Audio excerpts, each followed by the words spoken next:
Well, thanks so much for the opportunity to speak at your graduation ceremony today. Really, probably one of the most wonderful honors in my life. And this was a difficult speech for me to write because I wanted to be sure that my remarks would have some impact on your roles as future physicians. So I decided to talk with all of you from my perspective as a patient, a view from the bed, so to speak, as I had a personal experience in dealing with a potentially fatal illness, or one that definitely would have been fatal to me without rapid and appropriate treatment. So at the time, I was 62 years old, and the date was March 17th, 2017. And I remember that date really well because it was match day. And I was feeling very well during the festivities, really enjoyed the ceremony, excuse me. And then mid-afternoon, I noted some muscle aches, really no other symptoms, although they kept returning despite analgesics. So that night, there was a dinner program at the Biltmore Hotel in Providence to kick off a weekend symposium at the medical school that was entitled The Patient, the Practitioner, and the Computer. And the theme was how the electronic health record has impacted communication between patients and physicians and might also make physicians less humanistic. So as one of the people who supported the symposium, I was asked to give some opening remarks, and I took the opportunity of talking about a personal experience that I had had with the electronic health record about 5 years earlier. So at the time, I was chair of the Department of Medicine at a teaching hospital in New Jersey, and I'd just been diagnosed with diffuse large B-cell lymphoma. I was pretty sick at the time, needed to be urgently admitted to my hospital for chemotherapy. Now, you would think that this diagnosis in and of itself was an anxiety-producing event, but there was another issue, and one that gave me even greater concern. This was the week that my hospital was rolling out their electronic health record. So it was a chaotic time. Everyone was being trained on how to use it. Would I be able to survive? Of course I did. I got all the right medications. There were no errors in my care. I also responded very well to the chemotherapy. I remain cancer-free now after almost 7 years.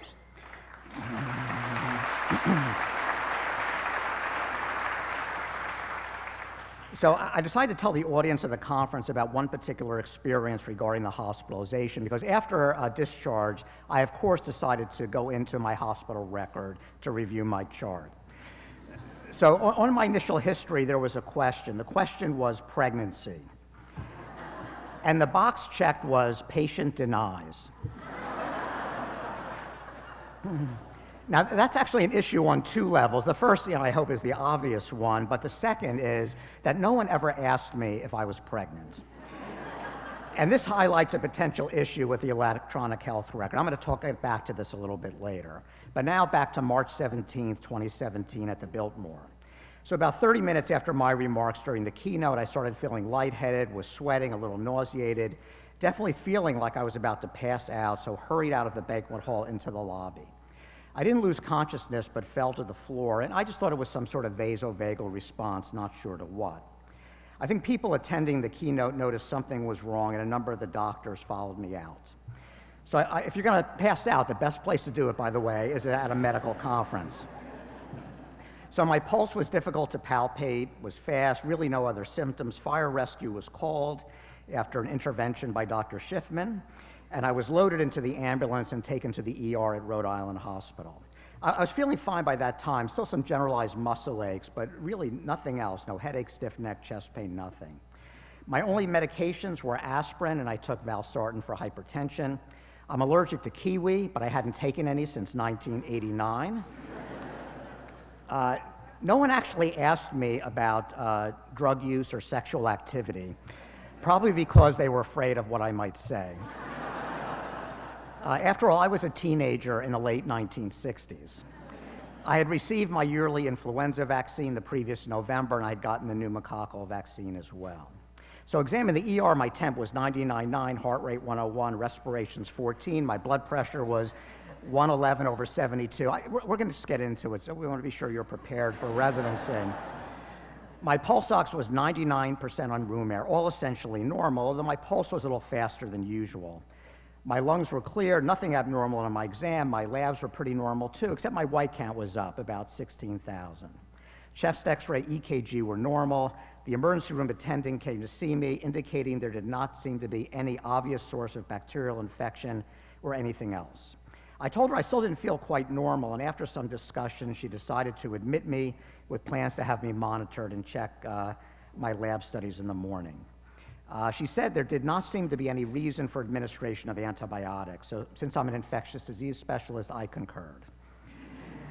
The resident was called to do my history and exam. He also did not ask me about drug use or take a sexual history, and I was left on the stretcher in the ER, hooked up to the monitor, wearing my blood pressure cuff that would intermittently inflate and deflate. It was around midnight this time, and I decided to try to fall asleep. About 1:30 in the morning, I awoke and turned my head toward the monitor. My pulse was now 130 beats per minute, and my blood pressure was dangerously low at 75/50. Now I was febrile. I'm getting short of breath. The oxygen level of my blood had decreased to 92%. I called for the nurse to get the ER physician. Turned out to be Dr. Rugas. He increased, good, yes, thank you, Dr. Rugas. He increased the rate of fluids, ordered a stat CT scan of my chest, abdomen, and pelvis. After taking cultures of my blood, good work, cultures first, he started antibiotics.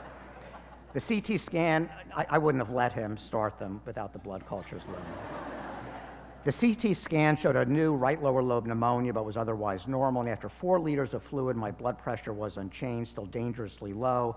Now I'm sent to the critical care area of the ER, where I meet a new group of physicians. The resident places a central line in my right internal jugular vein and adds a drug called norepinephrine to raise my blood pressure. Then I'm sent to the ICU because I'm in septic shock. So by the time I reach the ICU at 6 in the morning, the ICU staff works to get me situated. New labs were drawn. My oxygen saturation is dropping, and when my labs returned, I asked the nurse for the results. My white count was now 2,600, which is below normal. I remember saying to her, "This is not good." Meaning that my own immune system was being overwhelmed, not doing a great job in helping to control my infection. My other labs were not looking good either. My breathing's becoming more labored. I was placed on high flow oxygen. And I remember saying to my nurse, I thought I was likely going to be intubated and placed on a ventilator. She then said something to me that has stayed with me to this day. She said, "Allan, I've been watching people breathe for 27 years, and there's many other things that we can do first." I then got placed on BiPAP to help keep my lungs expanded. Really uncomfortable, by the way. It did the trick. By midday, I'd received 9 liters of normal saline. My hands were swollen. Norepinephrine was maintaining my blood pressure but could not be stopped. The infectious diseases service was consulted. Probably because I'm a dean, I must have something much more exotic than a simple community-acquired pneumonia. They did not make any changes to my antibiotics, asked me if that was okay with me. I said, "That sounds like a good plan." So next day, my white count's about 8,100, a lot of bands, my platelets are dropping, again, not good. The residents were in to see me early each day. I now had decreased breath sounds and crackles at the right base on exam of my chest, clear signs of pneumonia. Now, as you all know, I'm an educator, and I suggested that they should check me for something called egophony. And what that is, you put your stethoscope over an area of the lung where there's pneumonia, and you ask the patient to say E, and what the physician hears is a loud A sound through the stethoscope. So I then proceeded to tell them how egophony was discovered. I mean, how did anyone ever figure out when you put a stethoscope on the chest over an area of pneumonia, why do you ask the patient to say E? So whenever questions of this sort comes up in the history of medicine, there are 3 major requirements: a British missionary, a far-flung land, and lots of serendipity. So in this case, there was a British missionary named Shibley who in the 1920s was practicing missionary medicine in China. So part of his job consisted of auscultating the chests of patients while they were saying 1, 2, 3. And since the patients were Chinese, the Mandarin dialect for the number 1 was pronounced E in the province where Shibley was working at that time. So the E turned into an A whenever there was pneumonia. So the residents listened. Nobody ever checked me for egophony. And they were probably just thinking about all the other sick patients they needed to see and were ready to move on. During my time in the ICU, many people started coming to see me, and I was very happy when they all stopped by. It certainly was hard to rest. And the weekend was over, my new attending physician said no one except family and my care team was now going to be allowed to come by. I needed to rest. A sign was placed on my door, no visitors except family. Sleeping at night was very difficult. ICU bed was very uncomfortable. I don't like to take medications, but the resident convinced me to take some zolpidem, which is Ambien at night. And I was sleeping so badly, I asked him for the hallucinogenic dose. Over the next several days, I started feeling better. The team was able to get me off BiPAP, wean off the norepinephrine. After a week in the ICU, I was transferred to the general medicine unit to complete my antibiotics. Now, a new resident saw me, did her own history. She asked me about drug use and sexual activity. But she was had been one of our Brown medical students. She knows I would not have liked it if she were not complete. And over the next few days, I began ambulating more, was able to maintain my oxygen saturation. Without supplemental oxygen, I was going to get out of the hospital as quickly as I could. The etiology of my pneumonia and septic shock were actually never determined. However, I'm sure I had pneumococcal sepsis, a classic presentation. So now here comes the reflection part. I'm going to give you a few, 5 to be exact. First, getting back to the electronic health record, the hospital chart is not always accurate. So, of course, I looked at my chart again. Seemed to be a few inaccurate dates that got carried over, seemed to be some copying and pasting. Even in later notes from a week after my admission, some notes indicated that already completed tests were still pending. Or the note from the dietitian that I had a cholecystectomy in 1999. As far as I know, I still have my gallbladder.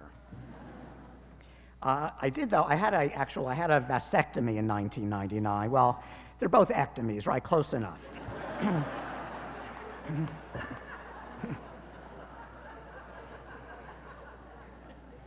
However, on a positive note, in almost every description of me, I was described as a pleasant 62-year-old gentleman.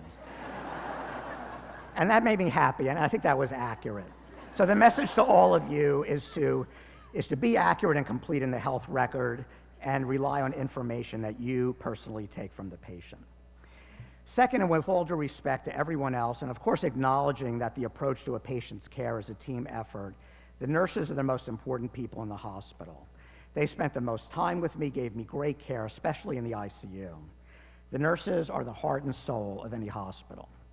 And in addition to spending the most time with me, they ensured that through this difficult experience, I was able to maintain my dignity when everything about being in the hospital involves others taking care of your every need and a loss of dignity. And you're going to learn a lot from the nurses and other members of the healthcare team. Ask them what they think and benefit from their knowledge and expertise.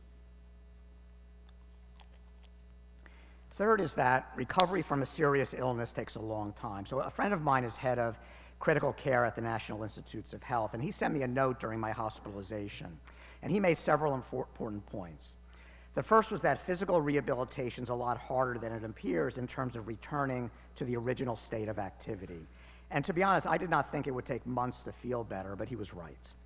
I should have known this because even for minor activities in the ICU, I needed assistance. I needed help sitting up in bed and 2 people to pull me up in bed.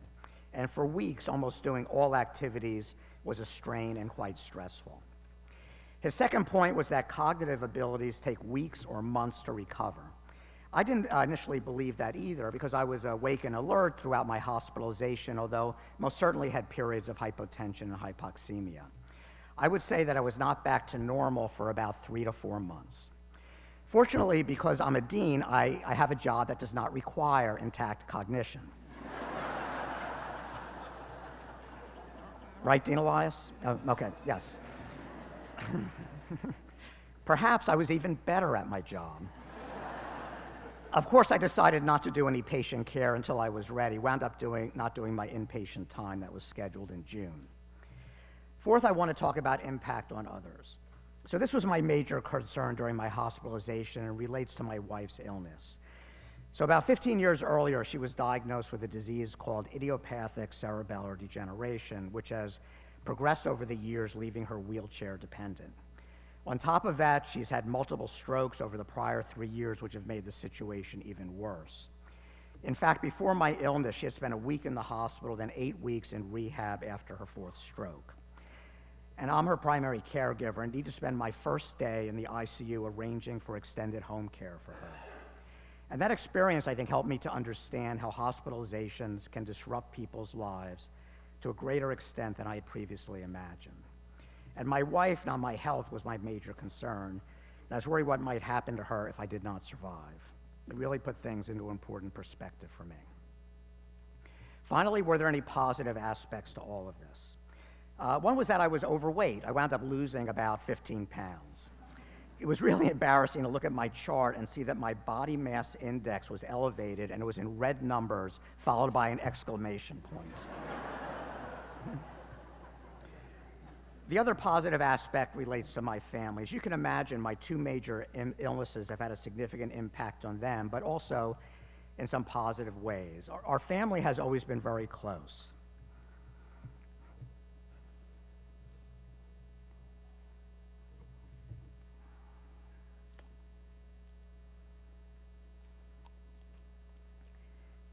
Excuse me, but in many ways, my illnesses have enhanced our relationships and enriched our lives.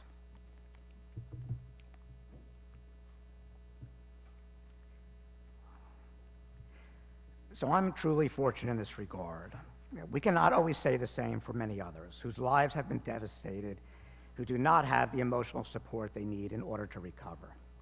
Unfortunately, throughout your careers, you'll see many patients who do not have the support, and you need to expend the effort to help them through these life-altering events. So this is my main message to you as you move forward in your careers. Enhance the lives of your patients. This may happen at the bench, the bedside, in the community, or through advocacy, or maybe through all of these and more. Your patients will be the better for it.